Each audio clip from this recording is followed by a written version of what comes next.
8 feminist anti-genocide protesters have been arrested after Luke Hilakari, the secretary of the Victorian Trades Hall Council, sent the cops after them.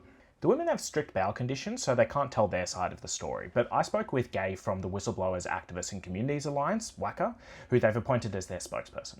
First, some context. All of this is about a statue of Zelda D'Aprano outside Trades Hall in Melbourne.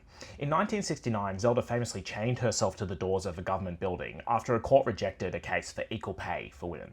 Trades Hall is one of the main supporters of the Victorian Labor government, who last year banned lock-on devices at protests, meaning they would criminalise Zelda's actions. It's a bit hypocritical to claim her legacy while criminalising it, right? Another bit of context, unions in Palestine have called for unions across the world to support the boycott, divestment and sanctions on Israel. Some Australian unions have supported the anti-genocide movement, but the call for BDS has been largely ignored. So, these activists draped an apron over Zelda's statue saying "difficult woman," recalling Anthony Albanese's description of Grace Tame recently after her comments in support of Palestine. And the point of this is to call out the hypocrisy of Trades Hall in appropriating Zelda's image while supporting a government cracking down on anti-genocide protests. I know a lot of unionists would disagree with this bit of activism. It's probably not something I would participate in, but Zelda probably would have. Whatever you think of the tactics though, we should be clear that the activists were completely non-violent, but sending the cops after them is violent. Police conducted simultaneous early morning raids across 8 homes, heavily armed and carrying battering rams. They got 2 addresses wrong, meaning they terrified people that had nothing to do with the action. The activists were then questioned by counter-terrorism police.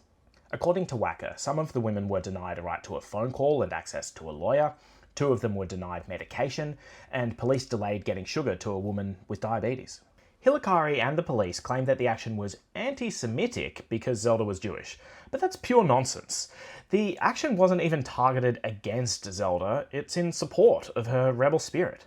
Hilakari claimed that the activists vandalised the statue when they just draped an apron over it. It was undamaged. They painted some slogans on the ground. And he also claimed that the activists were not part of the left. Clearly they are. Is he? Back in 2012, the Police Association disaffiliated from Trades Hall because socialists were allowed to hold an event there talking about police racism and violence. Hilakari then worked hard to get the police back into Trades Hall and celebrated their return.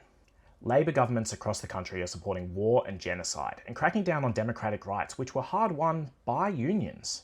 But now Vic Trades Hall seems happier to act like an arm of the state rather than a bulwark against it. It's time to decide. Which side are you on, Luke?